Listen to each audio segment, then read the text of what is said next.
ဒီလုံးလုံးမလေးဒီစိန်ကြီးတဲ့ကိုစော်ပြောင်းလာတဲ့နေကနဲ့ပဲမိသားစုပဲအားလုံးကိုမြေအောင်ခန်းနဲ့ဆွဲခေါ်ပြီးကျမ်းပင်ပေါ်မှာပဲအတူအိတ်ခိုင်းခဲ့တာပါဘီလီယံနာဖေဖေကိုလည်းအလုံးမသွားခိုင်းသလိုအပြင်မှာဘလူးဒီစီတယ်ဆိုပြီးတုံးတုံးရင်းရင်းနဲ့အော်ဟစ်နေခဲ့တာပါဒါကိုမြင်တဲ့မိဘတွေကတော့သူတို့သမီးလေးဟာအပြင်မှာတော်တော်လေးစင်းစင်းရဲရဲနေဟရရှာမှာပဲလို့တွေးပြီးစိတ်မကောင်းဖြစ်နေကြတာပါတကယ်တော့သူမလားမွေးခင်းစားကလေးကပြန်ပေးဆွဲခံခဲ့ရပြီးမနေ့ကမှအင်ကိုပြန်ရောက်လာတာဖြစ်ပါတယ်ဒါပေမဲ့မိသားစုဝင်ဒီမသိတဲ့တခုကသူမဟာကဘာပြက်ကလာတော့မယ်ဆိုတာကိုတတိပေးဖို့ကြိုးစားနေတာပါအပြင်လောကကြီးကအရန်ကိုအန်ဒီယများလာတော့မယ်ဆိုတာကို3နှစ်တရအရေးလီးမို့လို့ဘလို့မှရှင်းမပြတ်တတ်ပဲငိုမဲငိုခဲ့တာပါဒါကိုမြင်တဲ့အခါအဖေရောအကိုအမတွေပါစိတ်မချနိုင်တော့ပဲအလုတ်လက်ဆက်တွေအကုန်ပြစ်ပြီးအင်ကိုအပြေးလွှပြန်လာခဲ့ကြပါတယ်သူတို့အိမ်နဲ့ခြေချလိုက်တဲ့အချိန်မှာပဲကောင်းငင်ကြီးတစ်ခုလုံးမောင်းအတိကျသွားပါတယ်အိမ်ထဲကိုနောက်ဆုံးဝင်လာတဲ့ဒုတိယအမဆုရှင်းရန်ကဟိုမှာဘာကြီးလဲလို့လန့်អော်လိုက်တဲ့အခါအားလုံးလှည့်ကြည့်ကြပါတယ်ဆုရှင်းရန်ကတော့တုံ့ဆိုမနီးပဲတွေ့ရဖက်နဲ့အဲ့ဒီအရာကြီးကိုရိုက်ချလိုက်ပြီးတကားကိုဝုန်းခနစ်ပိတ်လိုက်ကာတွေကိုမှအမြန်ဆွဲပိတ်လိုက်ပါတော့တယ်ဒါကိုမြင်တဲ့လုံလုံးမလေးကလက်ခုပ်တီးပြီးဒုတိယမမကအမိုက်စားကြီးတယ်လို့အော်ဟစ်အားပေးနေတာပါအဲ့ဒီနောက် TV သတင်းမှာညနေ9:00နာရီခွဲမှာကဘာလုံးဆိုင်ရာမုံတိုက်ကြီးစက်တင်တိုက်ခတ်တော့မယ်လို့ကြေညာလာပါတယ်အားလုံးဟာလုံလုံးမလေးစောစောကပြောခဲ့တဲ့အရာတွေကိုသတိရပြီးကြောချမ်းတော့ကြပါတယ်အချိန်မဆွဲတော့ပဲအားလုံးအလုတ်ဆလုပ်ကြပါတယ်အကိုကြီးစုမင်ယူနဲ့ဒုတိယအမဆုရှင်းရန်တို့ကအိမ်အနှံ့ပြင်းရုပ်ပေါက်တွေလိုက်ပိတ်နေခြင်းဒီအိမ်ကြီးကလည်းဘာလို့ဒီလောက်တောင်ကျင်နေရတာလဲလို့ပထမဦးဆုံးချင်းငင်းငင်းညွညွပြုံးမိကြပါတယ်အမကြီးစုမှုချင်းကတော့ရိတ်ခါတွေကိုစစ်ဆေးပြီးမြေရောက်ခန်းထဲမှာတလစာလောက်အေးအေးဆေးဆေးစားလို့ရတဲ့ရိတ်ခါတွေရှိတာကိုတွေ့လိုက်ရပါတယ်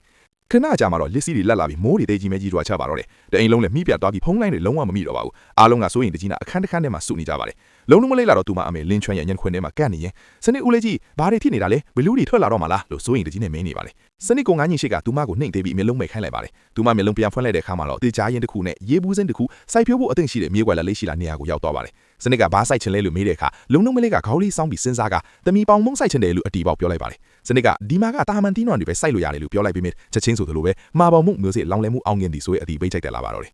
မော်ပေါင်မှုမျိုးစေ့လေးကလီထဲမှာပွဲနေတာကိုမြင်တော့စနစ်ကိုနားနှစ်ချောင်းနဲ့အောင်ဆွန်အားထားပါတော့တယ်လုံတုံးမာလေးကဦးလေးဝါကြီးဓာတ်ကတကယ်ပဲမျိုးစေ့လာရင်လို့မေးတဲ့အခါစနစ်ကဘာမှပြောင်းနိုင်တော့ပဲကလေးသုံးခေါ်ပြားလေးနဲ့ရေပုံလေးကိုပဲထုတ်ပေးလိုက်ပါတယ်လုံတုံးမာလေးကမျိုးစေ့လေးကိုတိတိကျကျမြင်မြုပ်ပြီးရေလောင်းဖို့ပြင်လိုက်တဲ့အချိန်မှာထူးဆန်းတာတစ်ခုဖြစ်လာပါတယ်ရေပူစမ်းလေးကဒုမစီကိုအလိုလျောက်တိုးကပ်လာပြီးရေဖျန်းပြလာပါစနစ်ကြီးခင်ဗျာလည်းဒီလောက်အလိုလိုက်တဲ့ကက်ဆေးနဲ့ရေပူစမ်းမျိုးတစ်ခါမှမမြင်ဘူးတာကြောင့်ကြောင်အန်းအန်းဖြစ်နေပါတယ်လုံတုံးမာလေးကတော့အဲ့ဒီရေပူစမ်းလေးကိုရှောင်းချွန်လို့နာမည်ပေးလိုက်ပြီးမုတ်ရိုးစုံထွက်လာဖို့စူတောင်းရင်အိပ်ဖြိုသွားပါတော့တယ်မနက်လင်းတဲ့အခါအပြင်လောကမှာဇုံဘီတွေတကယ်ပဲရောက်နေပါပြီအချင်းကြီးဖို့ထွက်သွားတဲ့အဖီဖြစ်သူစူရန်ချန်ဟာလုံတုံးမာလေးရဲ့တတိပေးချက်ကြောင့်လားအန်ဒီရကနေတီးတီးလေးလာလာခဲ့တာပါဒါပေမဲ့သူတို့အင်တကားကိုလူတစုကအထင်းလက်ခောက်ကြပါတယ်ငါတို့စီမှာစွာနာရှင်3ယောက်ရှိတယ်မသေးချင်းရင်တကားဖွင့်ပေးလိုက်လို့ချင်းတောက်တန်းတွေကြားတဲ့အခါစူရန်ချန်ကတကားဖွင့်ပေးလိုက်ပါတယ်အဲ့ဒီလူတွေကခေါင်းဆောင်ဖြစ်သူရန်ဒီယန်ဖုန်းကသူ့ရဲ့ဝင်နှဲဟောက်လို့ဆိုပြီးမဲ့မျက်လုံးတွေကတော့ရုပ်မှညက်ဆင်မှုတွေနဲ့ပြည့်နေပါတယ်သူကစူရန်ချန်ကိုရေကဲဆိုးပဲပစ်ပေါက်လိုက်လို့ပါးမှာဒဏ်ရာနှက်ကြီးသွားပါတယ်ဒါကိုမြင်တဲ့လုံတုံးမလေးကဖဖဲလို့အော်ဟစ်ငိုယိုနေချင်းမှာစနစ်ကကွန်မစ်ဆက်နိုင်အတွင်းဒီလူတွေကိုအိမ်ကနေမောင်းထုတ်ကြမယ်ဆိုတဲ့မစ်ရှင်တစ်ခုပေးလာပါတယ်ဒါပေမဲ့သုံးနေသမီးလေးကစားမတက်တာကြောင့်စနစ်ကြီးမဲ့မူဂျိုဆရာကြီးလို့လိုက်ဖတ်ပြနေရပါတယ်စနစ်လည်းအတွင်းစိတ်ထဲမှာပြရခတ်နေပါလိဘာလို့လဲဆိုတော့သူ့ရဲ့ level ကနေနေသေးလို့ရန်သူကိုတိုက်ခိုက်ဖို့လက်နက်တွေထုတ်ပေးနိုင်သေးလို့ပါ